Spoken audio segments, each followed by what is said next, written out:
کیا پانی سن سکتا ہے؟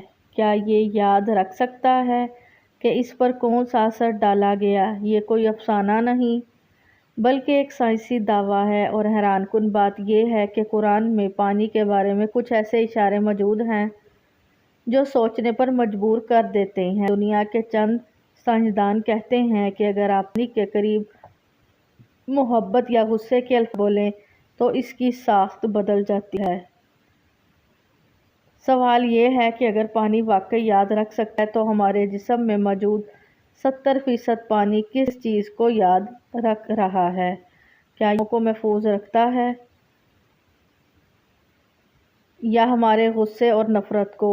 آج ہم اس راز سے اٹھائیں گے اور دیکھیں گے کہ قرآن اور سائنس دونوں پانی کے بارے میں ہمیں کیا بتاتے ہیں۔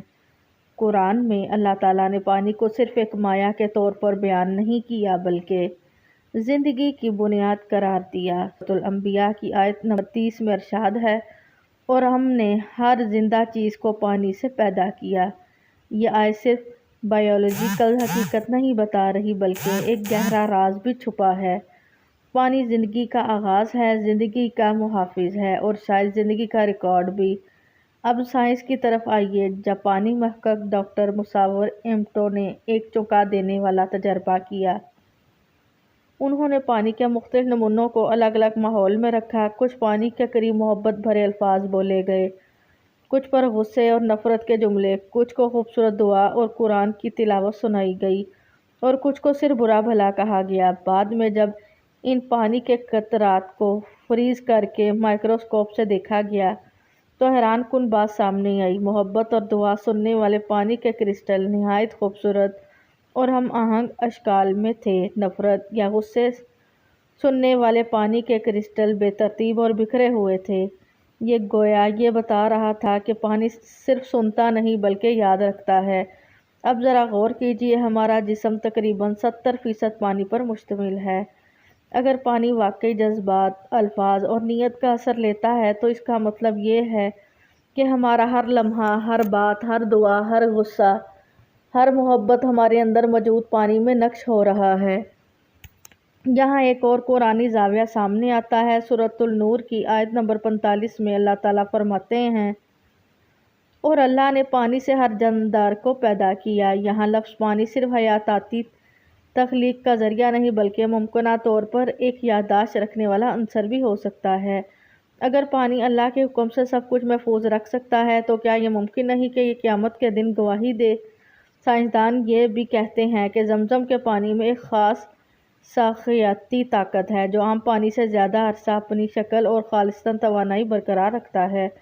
لاکھوں حاجی موتر جب اس پانی سے دعا کرتے ہیں تو کیا یہ دعائیں کسی طرح اس میں محفوظ ہو جاتی ہیں؟ یہ سوچ صرف سائنسی تجسس نہیں بلکہ روحانی حیرت بھی پیدا کرتی ہے، کیونکہ اگر پانی واقعی سنتا اور یاد رکھتا ہے تو ہمیں یہ سوچنا ہوگا کہ ہم اپنے ارد گرد اور اپنے اندر موجود پانی سے کس طرح کا اختیار کر رہے ہیں۔ اگر ہم اس تصور کو گہرائی سے دیکھیں تو ایک دلچسپ نقطہ سامنے آتا ہے۔ قرآن میں بارش کے ذکر کے ساتھ اکثر ہدایت، رحمت اور زندگی کا ذکر آتا ہے۔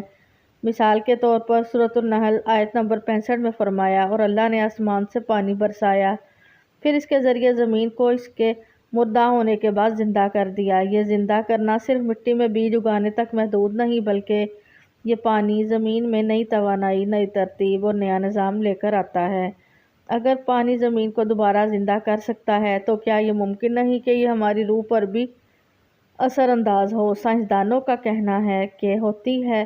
فلیکسیبل پانی کی مالیکیول ساخت وائبریشنل، یعنی یہ اپنے ارد گرد کے اثرات کو ریکارڈ کر لیتی ہے اور اس کے مطابق اپنی اندرونی شکل بدلتی ہے۔ جب ہم وضو کرتے ہیں تو یہ صرف جسمانی صفائی نہیں بلکہ ہمارے جسم کے اندر موجود پانی کو ایک دینے جیسا ہے۔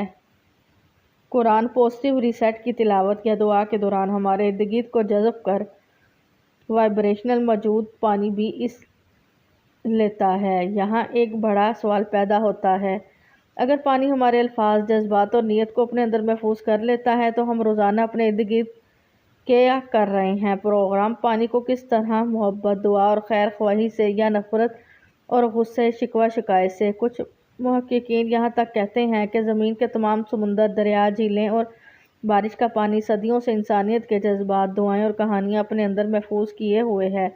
گویا پانی ایک خاموش گواہ ہے کہ ہر مسکراہٹ، ہر آنسو، ہر دعا، ہر ظلم کا ریکارڈ اس میں کہیں نہ کہیں موجود ہے۔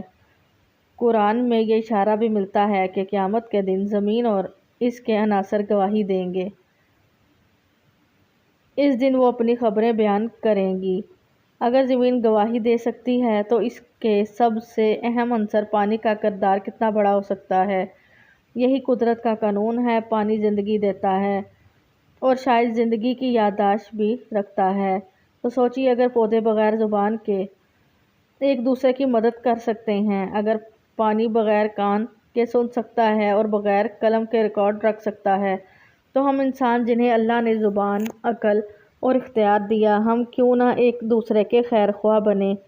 ہماری باتیں، ہماری نیتیں اور ہمارے رویے صرف لوگوں پر نہیں بلکہ اس پوری کائنات پر نقش ہو رہے ہیں۔ اس لیے وہی نقش چھوڑیں جو کل ہمارے لیے روشنی بن کر کھڑے ہوں۔ پانی کی یادداشت کا تصور ہمیں ایک اور حیران کن سمت میں لے جاتا ہے۔ اجتماعی اثرات۔ اگر ایک گلاس پانی محبت اور دعا کا اثر لے سکتا ہے تو سوچیے زمین کے سمندر، جھیلیں اور بارش کے بادل کیا کچھ جذب کر رہے ہیں۔ ہر بارش کا قطرہ صدیوں پرانی کہانی لے کر آتا ہے، کسی جگہ کی دعاؤں کی خوشبو یا کسی اور جگہ کے دکھوں کا بوجھ۔ شاید یہی وجہ ہے کہ کبھی بارش کا پانی روح کو تازگی دیتا ہے اور کبھی ایک عجیب سی اداسی لے کر آتا ہے۔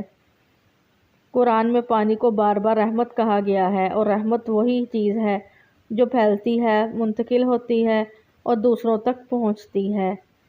اس کا مطلب یہ ہے کہ جب ہم دعا کرتے ہیں یا محبت پھیلاتے ہیں تو یہ اثر صرف ہمیں نہیں بلکہ پوری فطرت کے پانی کو بدل دیتا ہے، اور وہ پانی بھر دنیا بھر میں گردش کر کے خیر کو آگے بڑھتا ہے۔ یہ سوچ نہ صرف سائنسی تحقیق بلکہ روحانی ذمہ داری بھی پیدا کرتی ہے۔ ہم جو الفاظ بولتے ہیں، جو جذبات پھیلاتے ہیں، وہ محض ہوا میں تحلیل نہیں ہوتے، وہ پانی میں جذب ہو کر کسی نہ کسی دن واپس ہم تک پہنچتے ہیں۔ یہی وجہ ہے کہ قرآن میں پاکیزگی کو محض جسمانی صفائی تک محدود نہیں رکھا گیا بلکہ دل، نیت اور زبان کی صفائی پر بھی زور دیا گیا ہے۔ جب ہم وضو کے پانی سے ہاتھ، چہرہ اور دل کو پاک کرتے ہیں تو یہ پانی ہمارے اچھے اعمال کا حصہ بن جاتا ہے، اور جب ہم کسی کو محبت یا دعا دیتے ہیں تو وہ لمحہ دنیا کے پانی میں ایک خوبصورت کرسٹل کی طرح محفوظ ہو جاتا ہے، شاید ہمیشہ کے لیے۔ اس لیے یاد رکھیں، ہم پانی کو نہیں بلکہ پانی ہمیں یاد رکھ رہا ہے۔ سوچیے، یہی پانی جو آج ہمارے ہاتھوں میں ہے کل کسی اور کے ہاتھ میں ہوگا۔ یہی پانی جو آج ہماری دعا سنتا ہے کل ہماری زندگی کی گواہی دے گا۔ اگر یہ واقعی سنتا اور یاد رکھتا ہے تو ہم اس کے حافظے میں کیسی کہانی لکھ رہے ہیں۔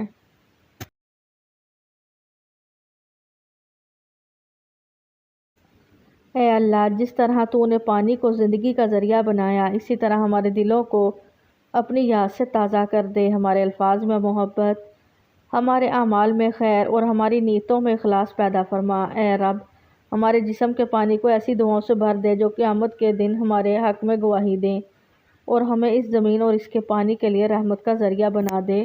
آمین۔